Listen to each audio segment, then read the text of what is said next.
So, le passouk va dire Ish qui affli l'indor neder nazir lazir lachem. Le passouk qui parle là-bas du nyan du neder, en particulier de devenir nazir lachem. Et là-bas, le passouk, il présente ça comme Pélé, qui afflit, qui osait Pélé Plaïm. Comment cet homme-là, il a pu prendre sur lui un neder où il a pu devenir nazir, Pélé Plaïm. Alors il faut comprendre le lachon de la Torah. Qu'est-ce qu'il y a de Pélé là-dedans? Ma Pélé chez Badava. On ramène dans la Gemara de Nedarim un sipour qui s'est passé avec Rabbi Shimon HaTzadik. Rabbi Shimon HaTzadik était un des Kohanim du Beth Amikdash. Il disait comme ça que Miyamai, de ma vie, j'ai jamais mangé un Hacham Nazir. Jamais j'ai mangé de Hacham Nazir, alors que normalement les Kohanim, ils mangent des korbanot, il y a une part qui leur revient.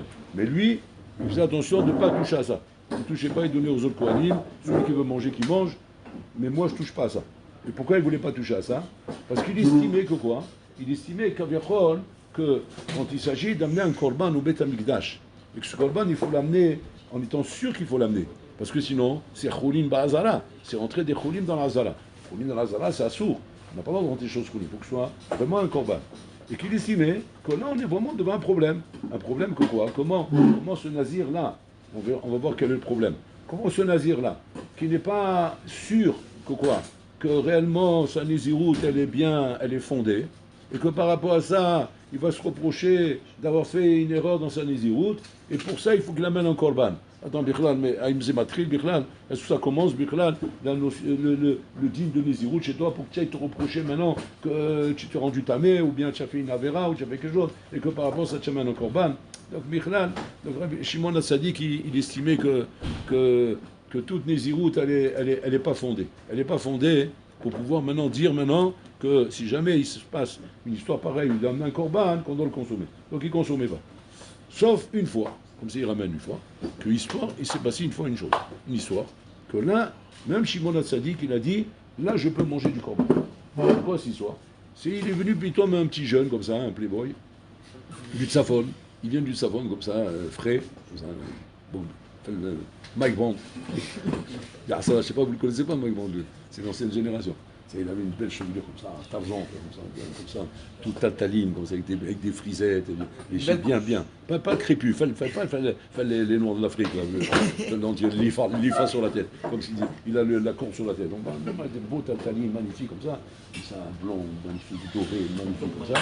Et bien le tamisé comme ça, non pas tamisé, comment dire, bronzé, bien, mat, non pas mat, bronzé bien, mat de peau, brillant bien comme ça. Et il vient comme ça, beau gosse, et chez moi, c'est dit qu'il voit, et il lui dit, qu'est-ce que tu veux toi? Il dit, je suis venu, j'ai pris sur moi Néziroute. Alors vous savez ce qui se passe quand ils font Néziroute? C'est, il les rase comme il fait un verre de terre. Et le verre de terre, il enlève tous les poils, il n'y a plus rien. Ça devient affreux. Mais ça fait peur. Un homme, tu le rases. Bon, déjà, c'est impressionnant. Mais tu enlèves tout. Fantomas. Imagine, il fait ça à la Shiva. Tu prends peur avec ça. Il regarde, il me voit venir. Il a une belle chevelure d'abord, parce qu'après, ils vont raser. Il dit, regarde, Maraïta. Il dit, Maraïta, qu'est-ce que tu as vu de vouloir être nazir et de couper cette belle chevelure que tu as? Simon Sadi dit comme ça. C'est une belle chevelure. C'est pas dommage de venir comme ça et de raser tout ça. Qu'est-ce que tu as vu? Makara. Et Shimon HaTzadik, il vérifiait systématiquement, parce que justement, à cause de ça, quand il voyait la ta'ana que lui racontait l'abruti là-bas, et qu'il lui expliquait ce qui s'est passé, il estimait que la nésiroute n'allait pas bonne. Bimela, il ne mangeait pas du hacham, il ne mangeait pas de ses korban encore. C'est Choulin Ba'azam. Il lui pose la question, et lui, il lui explique ce qui s'est passé. Il dit voilà, je suis berger de mon père, c'est moi qui m'occupe de tous ces troupeaux, Batsafon, et à un moment donné, on était en train de faire perdre les moutons et les chèvres et tout ça, etc. Et je me suis approché du lac là-bas, du fleuve, pour pouvoir, puiser de l'eau. Et quand je me suis approché du fleuve et du lac pour puiser de l'eau, j'ai vu mon reflet de mon visage dans l'eau. J'ai vu le reflet de mon visage. Regarde, ça vous explique un petit peu dans quelle ambiance il vivait, dans quel concept il vivait. Il ne se regardait pas dans les glaces. Il ne savait même pas à quoi il ressemble, le volant. Ouais. Il a fallu cette scène-là pour qu'il comprenne à quoi il ressemble. C'est qu'il n'avait aucune idée, ouais, c'est quoi sa tête. Vous vous rendez compte un peu, pour vous dire un petit peu où il vivait, dans quel esprit il vivait. Mais c'est l'esprit de l'époque, c'est pas, ne croyez pas que c'est. On ne parle pas ici de Hassida Kadisha ou de Baba Saleh qui n'a pas de miroir, il ne se regarde pas, il pense que c'est l'Otilbash. Tu fais un Issour d'Oraïta quand tu te regardes dans un miroir, vous voulez. Il n'est pas là-bas, c'est pas Baba Saleh. Simplement, il n'y avait pas, c'est comme ça, il n'y a pas de miroir, on ne sait pas à quoi on ressemble. On avance comme ça dans la vie et on ne sait pas à quoi on ressemble. Et puis, Tom, un jour comme ça, sans faire exprès, il va pour ramasser l'eau, donc Mimela. Il ramasse l'eau, il se met comme ça. Et quand il se met comme ça, Tom, il voit son visage reflété dans l'eau. Et là, quand il voit son visage reflété dans l'eau, il a un argacha. Quel beau gosse.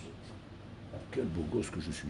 Tu vois, c'est l'argacha qu'il a eu. Il a eu une argacha comme ça, Et là, à la Macom, il se reprend. Il se met, Kaviachol, à crier avec lui-même. Il dit, Baal Ga'ava, espèce d'orgueilleux. Tu es en train de t'enorgueillir d'un monde qui n'est pas à toi. Aujourd'hui, tu es là, demain, tu vas être dans le Kever. Et les Toraim, ils vont te consommer. Et tu es en train de t'enorgueillir de ça. Tu rigoles ou quoi? Tu veux tomber dans le sheker du Olam Hazé. Comme ça, il est en train de se secouer, comme ça. Il a fait une chevoie à ce moment-là. Il a juré. Chevoie que je deviens nazir. Que cette chevelure-là, je vais la couper et la faire brûler sur le misbéach. C'est comme ça qu'on faisait. On prenait la chevelure, on le brûlait sur le misbéach. Et donc, Dardar, il s'est organisé, il a pris ses affaires, direction de Jérusalem, il va au Beit HaMikdash. Et quand il arrive là-bas, il rencontre Shimon HaTzadik, donc il lui raconte l'histoire. Quand Shimon HaTzadik, il entend l'histoire, il le prend, il l'embrasse sur la tête, il dit Yalbou Nizirot Kaele Israël. Alvaï, qu'il y ait beaucoup de nazirs comme ça en Israël, et lui-même il témoigne Shimon HaTzadik que c'est la première fois qu'il mange un korban. La première fois qu'il mange un korban d'un nazir, parce qu'effectivement il était vraiment nazir. Voilà le Sipour Rabotai. Alors peut-être quand on entend ce Sipour Rabotai, on se pose tout de suite la question que ça correspond au passage qui dit il y a Fli Lindor Neder. Il y a Fli. Parce qu'on a posé la question, qu'est-ce qu'il y a de pélé là-dedans? Bon, le bonhomme il a fait un Neder, ou bien il a pris sur lui une Nézirout. Mais c'est Nézirout. Shloshim Yom. Stam Nézirout Shloshim Yom. Le bonhomme il a pris sur une Nézirout, c'est Shloshim Yom. C'est quoi? C'est 30 jours le bonhomme, il se rase. Voilà, c'est tout. Il ne boit pas de vin. C'est quelques halachot. Et après 30 jours, la vie elle continue. Il reprend sa vie normale. Il y a un pédé là-dedans, Rabotai. Quand il s'agit d'une avoda qui demande toute une vie de avoda, où l'homme doit travailler toute sa vie, là je comprends qu'il y a un pédé. Mais quand un bonhomme il fait une avoda momentanée, imagine-toi, je te dis comme ça.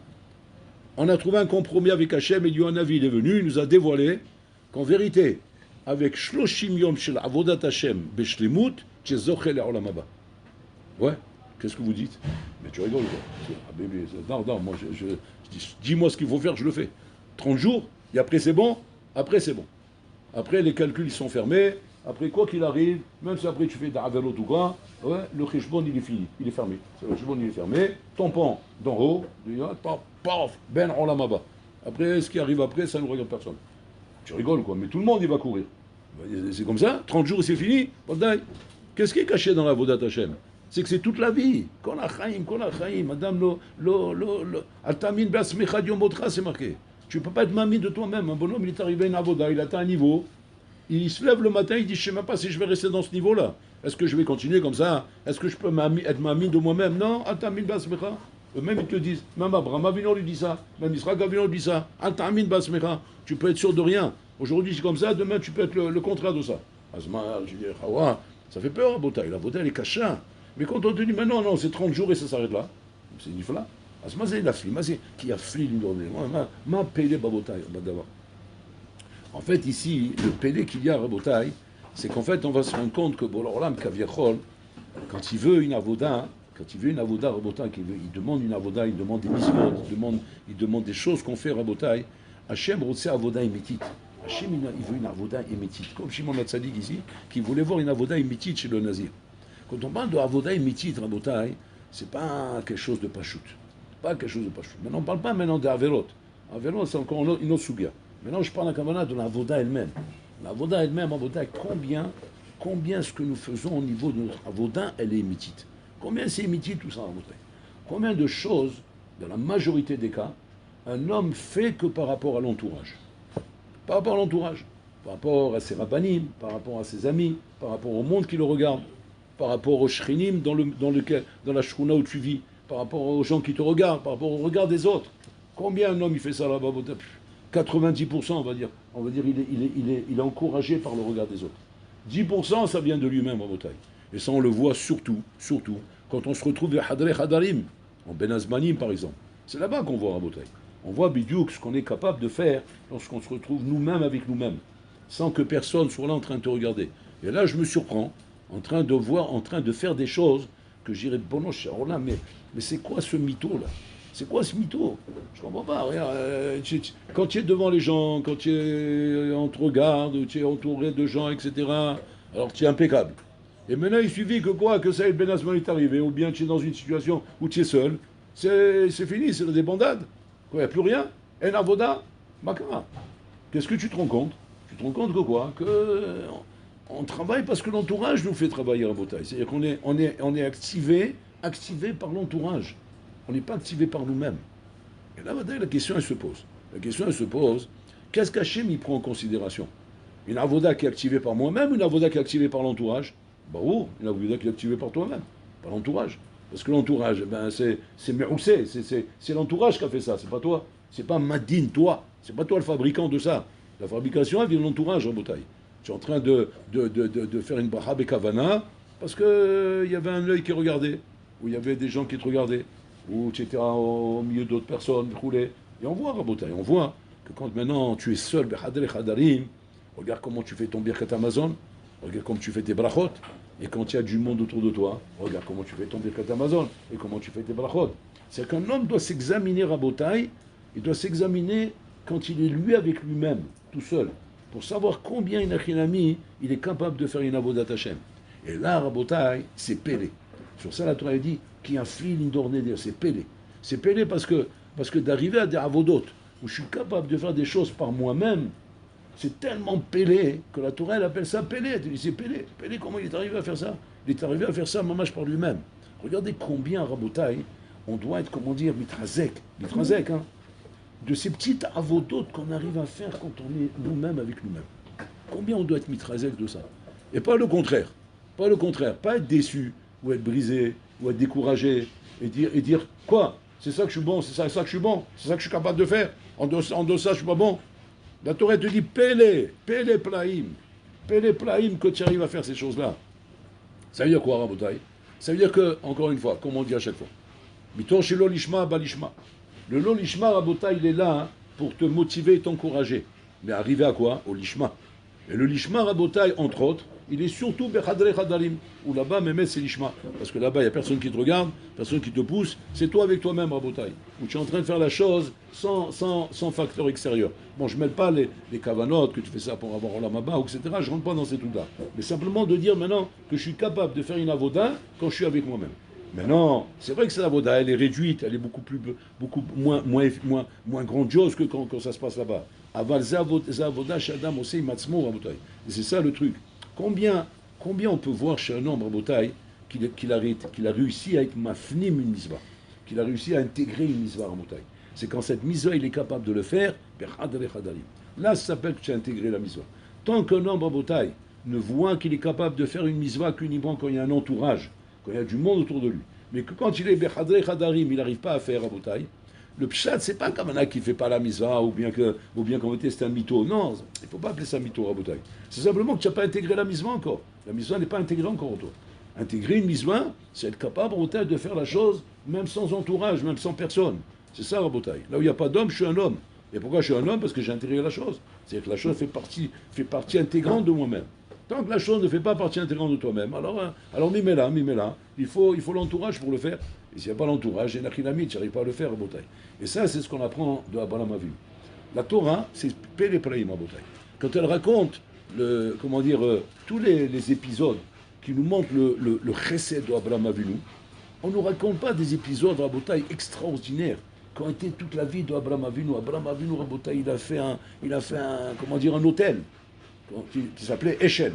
Achila Shena et Lina. Achila Shtia et Lina. Donc il a fait un hôtel. Et cet hôtel, Rabotaï, c'était une usine de fabrication de Hesed. Et la Torah, elle n'en parle même pas.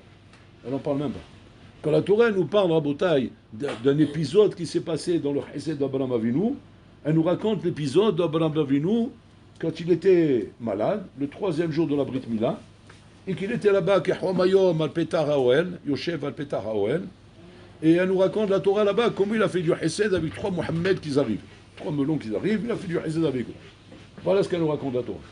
A priori, tu as envie de crier à ce moment-là et de dire quoi, tu crois qu'il manque des histoires qui pourraient t'impressionner, mais au point de te faire tomber à la renverse? Qu'est-ce que tu m'amènes un truc comme ça? Un truc comme ça où Abraham Avinu il a fait du Chesed comme ça avec 3 Mohammed là-bas, etc. Ma Torah mitpaelet misé. De quoi elle s'étonne la Torah là-bas? On parle d'un Baal Chesed, on parle de quelqu'un qui est un fabricant d'usine de Chesed. Il a ça dans son sang. Il est intègre dans cette chose-là. Asma, m'appelez qui va faire ça. Qui va faire ça? Non. Parce que là, Rabotai Abraham Avinu, il est behadre hadarim. Là, il est plus Rabotai face au Olam. C'est quelque chose que personne ne pourra raconter. Si ce n'est pas la Torah qui témoigne de ça, personne ne sera au courant de cette histoire. Personne n'aurait été au courant de cette histoire. Toutes les histoires qui sont passées qu'Abraham a vu de Chesed, tu avais des millions de témoins. Des millions de témoins qui ont transmis j'ai Baal Chesed, j'ai Baal Chesed. Donc, si on te pose la question demain, comment tu sais qu'Abraham est un Baal Chesed, à part que la Torah elle a dit? Comment tu sais? Les gens n'arrêtaient pas de répéter, c'est un Baal Chesed, c'est un Baal Chesed. Maintenant, une histoire s'est passée qu'on ramène dans la Torah, c'est la seule histoire, où Abraham il a fait du Chesed, mais dans un cas où personne n'aurait été témoin de ce cas-là. Parce que les bonhommes, c'est des Mohammed, ils ne connaissent pas, ils ne vont même pas parler ça, et lui-même, il est Romayom, il n'y a personne qui regarde. Donc c'est une histoire anodine, où personne ne va témoigner de ça. Et la Torah, elle amène ça comme histoire en bouteille, pour expliquer le Chesed d'Abraham Avinu. Ça veut dire quoi? Que tant que la Torah n'avait pas une histoire pareille, pour montrer sur Abraham Avinu Shubal Chesed, on ne peut pas écrire dans la Torah Abraham Avinu Semel Chesed. Alors qu'on a des mégatonnes d'histoires pour prouver qu'il est Baal Chesed. Non, on ne peut pas écrire encore. Pour écrire, il faut ça dans la bouteille. Il faut ça pour écrire. En dessous de la bouteille. Comme l'histoire qu'on ramène toujours, que le Rambam il ramène justement à partir de la dernière Mishnah dans Makot, là-bas, Rabbi Hanania Menakasha Omer, dans ça que je vous les Zakot Israël, Dificha, Riba, Mizot. Et là-bas on pose la question, on demande, quoi, bon, alors là, tu veux être Mezaket à Israël, laisse-les avec les 7 Mizot de blé noir. Et avec ça, on sera plus sûr d'avoir Olam Haba. C'est plus facile. Mais 613 Mizot, au contraire, tu nous compliques la vie. C'est comme si je te fais maintenant passer un bac avec 613 questions. Ou alors avec 7 questions. 7 questions, on a plus de chances de réussir. 613 questions, c'est compliqué. Comment les Chaura ratent ça les Akot? Tu s'appelles ça les Akot? Il dit oui. Il dit le Rambam, il dit pourquoi? Il dit parce que c'est impossible, dans toutes ces misotes qu'on t'a données, qu'il n'y ait pas une misva que tu réussis à faire dans ta vie les Shem Shamaï. Et alors, les Srota misva azot, ils se les Chayor là-bas. Que douche Hatsum du Rambam. Incroyable. Et on amène un Maasé qui vient Rabotai, comment dire, illustrer ça. C'est quoi le Maasé? L'histoire de Rabbi Hanan ben Radion. Quand Rabbi Hanan ben Radion, qui était l'élève de Rabbi Yossi ben Tisma, lorsqu'il a entendu que son maître était malade, il est vite venu le voir, faire Bikur Cholim. Et quand il est rentré pour voir son maître, et puis il a vu que son maître était sur le point de mourir, il était gossesse. À la Makom, il s'est dit, oh, là, il ne reste pas beaucoup de temps, il va mourir, il faut vite que je lui pose une question importante. Et quelle question il lui demande? Il lui demande la question, est-ce que le Rav pense que j'ai Olam Haba? Comme ça, il demande à son Rav, il veut savoir vite là, avant qu'il meure. Et là, Abishé Ben Isma, il le regarde, il lui dit, Klo Maaseh Baliatra, est-ce que Bichla, tu as une anecdote, quelque chose à me raconter que tu as fait pour avoir Olam Haba? Et bon, chez Olam, Abishé Ben Isma, il ne sait pas ce qu'il fait, Rabbi Chaim Ben Radion. C'est marqué que Rabbi Chaim Ben Radion, il y a Olech, il Sefer Torah, le tricot. Il avait un Sefer Torah constamment avec lui, Rabotai. Constamment. Rabbi Chaim, tu le rencontres dans la rue ou dans le chou. Partout tu le vois, il était qu'un Sefer Torah. Pas seulement à la synagogue, partout. Et pourquoi ça? Pour enseigner la Torah. Il se posait quelque part, il réunissait les gens, il ouvrait le Sefer Torah, il commençait à leur expliquer la Torah. Donc ça veut dire que quoi? Que Rabbi Chaim Ben Radion, il avait de quoi avoir Olam Haba. Et Vataï, que la page toute, c'était que quand tu poses la question à Rabbi Isma, c'est ça qu'il va lui répondre. Il va dire Vataï, Ashrecha, Ata Mezaket Arabim, Ata Melamed Torah Lam Israël, Vataï, tu vas te zocher la Olam Haba. Non? Qu'est-ce qu'il lui dit? Klo Maaseh Baliadra. Tu as fait un Maaseh pour avoir Olam Haba? Bon, non, c'est Olam. Qu'est-ce qu'il veut celui-là? C'est quoi le Maaseh? Il se met à chercher, jusqu'à qu'il explique effectivement, c'est ce qu'il lui demande son Rav, alors il ramène. Et une fois l'argent avec lequel je devais faire le festin et l'argent avec lequel je devais donner à Ranim, c'est mélangé. Et comme c'est mélangé, j'ai tout donné à Ranim. Oh, il regarde ça, il dit, Im kacha sita, ashrecha, shi chelki chelkecha. Alva que je t'apporte dans le Olam Haba. Tout le monde y pose la question là-bas. Quoi, c'est ça, ça part dans le Olam Haba, c'est pièces de Zaka qu'il a donné à la Zaka parce que ça mélangeait. Et ce qu'il a fait là-bas, qu'il est makil beirot berabim, rabotai, qui me zaket arabim, c'est une misma qui vaut des milliards de mégatonnes, beaucoup plus que cette petite misma qu'il a mis la pièce. On néglige pas les misos, chaque miso elle est importante. Mais tu veux comparer ça avec ça, Bichlal? C'est ça le Olam Haba par rapport à ça et pas par rapport à ce qu'il faisait là-bas. Ma pshat, c'est quoi le pshat, rabotai? Le pshat, c'est ce qu'on est en train de dire. Qui a fui. Il faut que ce soit pélé. Pélé, c'est quand? C'est quand la chose, rabotai, va se passer bechadel chadali. Quand un homme est capable de faire des choses bechadel chadali, même si c'est des choses qui sont anodines, qui sont petites, qui sont ktanot, rabotai, ça dénote chez la personne l'intégration des mitzvot.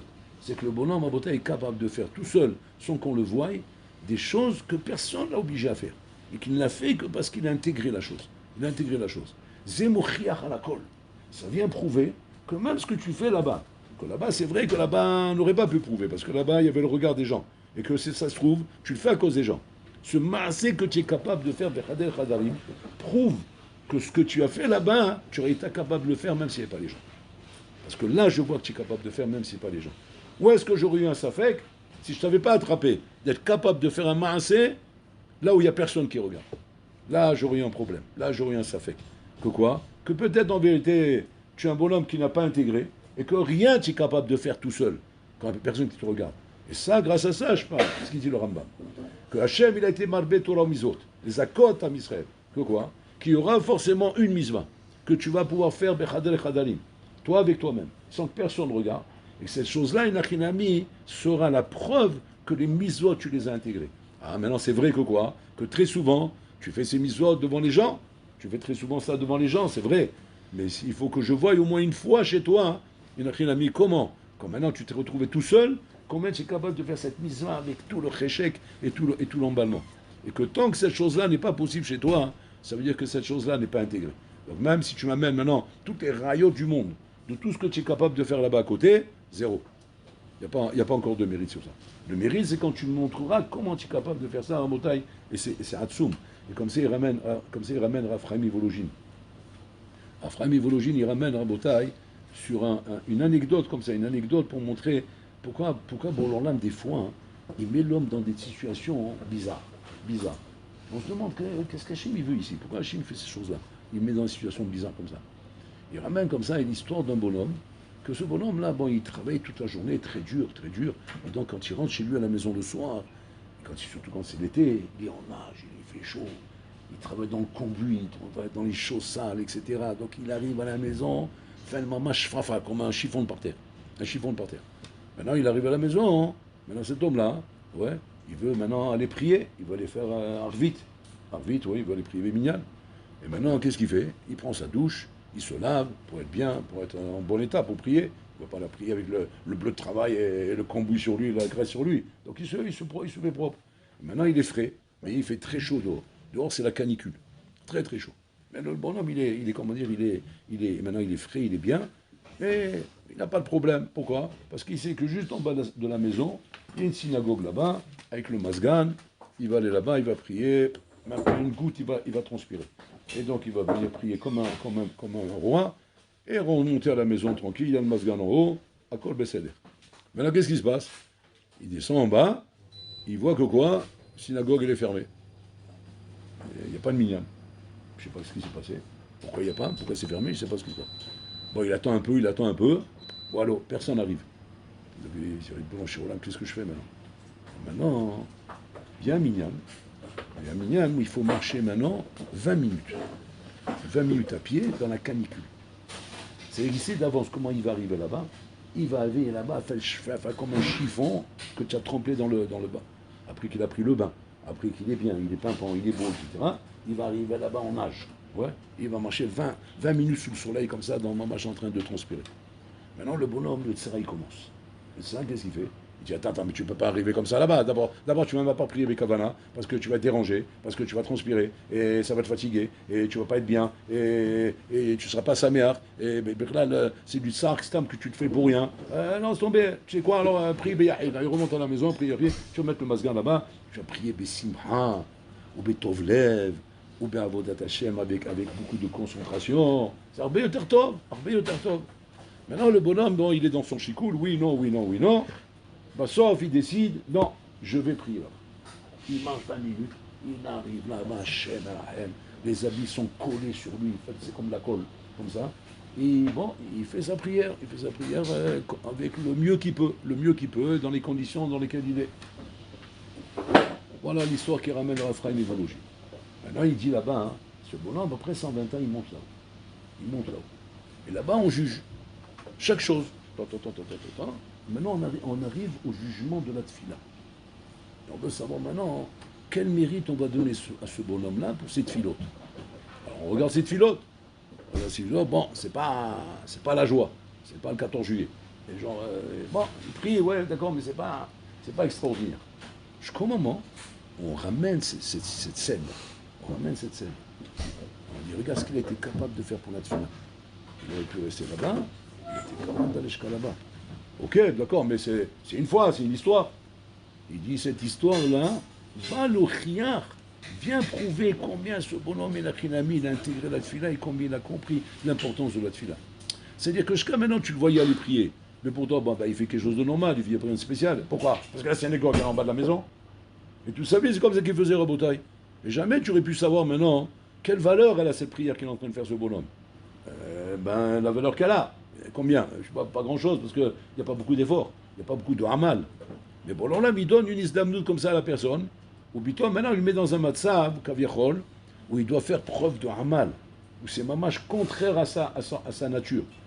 Et c'est ce matzav, cette chose-là qu'il est en train de faire, le khiyar est à plimiout chez la mizvah. Et donc, le sra qu'on lui donne pour cette filote à lui, c'est le sra qu'on lui donne par rapport à cette fila-là qu'il a fait là. C'est-à-dire que le quota à la bourse, de ce que vaut cette filote, c'est le quota qu'on donne à cette fila-là. Et comme ça qu'on évalue cette histoire. C'est à tout, mon bouteille. C'est ça, que je vous les accote d'Israël. Donc, c'est-à-dire qu'il ne faut pas prendre à la légère à bouteille, comment dire, les maasim ktanim qu'on fait. C'est vrai qu'on aime les grands maasim. On aime les grands maasim. On est comme ça. C'est la nature de l'homme qu'il aime les grandes choses. Il n'aime pas les petites choses. Les petites choses, c'est mesquin à bouteille. C'est mesquin et on se dit, je ne vais pas aller loin avec ça. Ne néglige pas les petits maasim. Surtout ceux qui sont Bechadre Khadarim. Parce que ceux qui sont des grands ma'asim devant beaucoup de monde, Rabotai, en vérité, ils sont très petits. Et des petits ma'asim, Rabotai, qui sont Bechadre Khadarim, ils sont très grands. Très grands. À tel point que c'est ça qui prouve Enachinami où tu es. Ça prouve où tu es, ça prouve ce que tu es, Rabotai. Donc c'est pour ça qu'il faut faire très attention, Rabotai. Ne pas être, comment dire, Becheshek, de travailler seulement quand on te regarde. Travaille aussi quand on ne te regarde pas. Quand tu manges dans la rue, tu es tout seul, personne ne te regarde. Fais Shmirat Enaim. Baisse la tête. Alors, au fond de toi, inconsciemment, tu dis, ouais, mais il n'y a personne qui me regarde, c'est pas un ballon. C'est pas encourageant comme truc. Attends, il me marche avec ma taille. Si je ne regarde pas, quand je vais regarder, elle est trop belle, il faut que je la regarde. Mais si au moins il y a quelqu'un qui me regarde, alors je dis, ah non, il ne faut pas regarder. Parce que là, on me regarde. Mais là, il n'y a personne qui me regarde. Ouais. Je suis dans l'avion, je suis dans une salle d'attente, je suis dans un endroit où personne ne me regarde. Alors j'aurais tendance à me laisser aller. Et là, je me reprends. Je dis non, on est au vide à la cime. Tu pourrais dire maintenant, qu'est-ce que ça vaut ça? Qu'est-ce que ça vaut ça par rapport à la milchama que je fais et que je vois que je suis capable de faire ça quand il y a du monde, mais quand je suis tout seul, j'arrive pas. Mais là, tu as réussi à le faire. Ça prouve, Enakrinami, que tu as intégré la chose. C'est que cette mitzvah, elle s'est intégrée en toi. Comment? Tu dis quoi? Avant ça, non? Non. Pourquoi? Parce que j'ai pas la preuve. La preuve, c'est qu'en Echinami, tu es capable de faire ça quand tu es tout seul. Il n'y a personne qui te regarde. Il n'y a rien qui t'oblige à le faire. Et tu l'as fait quand même, c'est la preuve que tu as intégré la maison. Et ça, en Bretagne, c'est quelque chose qu'il faut beaucoup, comment dire, s'encourager avec ça. Beaucoup s'encourager avec ça. Et ne pas négliger, comment dire, et rejeter ces maasim ktanim. Ces maasim ktanim, en temps, ils sont très grands parce que quand ils sont faits, toi avec toi-même, c'est RR Elion. Et sur ça, la Torah dit Yafli. Elle appelle ça Pélé. Pélé, pourquoi? Parce que c'est inachinami. C'est quelque chose que tu es capable de faire toi avec toi-même. هذا هو Rabbi Hania, Ménage la journée.